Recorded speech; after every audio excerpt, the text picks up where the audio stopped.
Eto ang top 12 sa Leyte. Sa Leyte lang ang pinag-uusapan po natin, ha? Sige po. O, para Mabisaya makita sa yan. inyo na walang hatak si Speaker Martin. O, Walang eto hatak. mga nanalo. Hindi, di ba, syempre, Pero nanalo. expected ang kakampanya na noon at dapat naipanalo niya.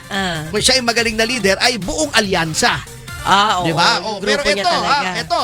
ito. Number 1 pa rin sa Leyte, si Bongo. Di ba?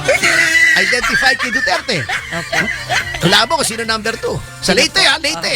Sige. Si Bato de la Rosa. Sila pa rin. Duterte pa rin. Number 4, di ba?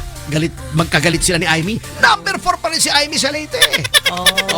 Di ba? Number 5, si Dan Margoleta.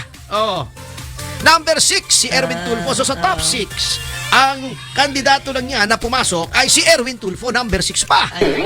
Di ba? Number 8, Camille Villar. Inendorso ni Sara. Sara.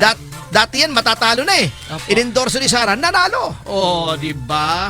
Number 11 pa si Jimmy Bondoc, first timer. Wow.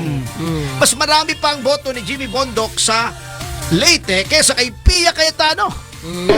Di ba? Opo. Ibig sabihin, walang hatak. Si Speaker.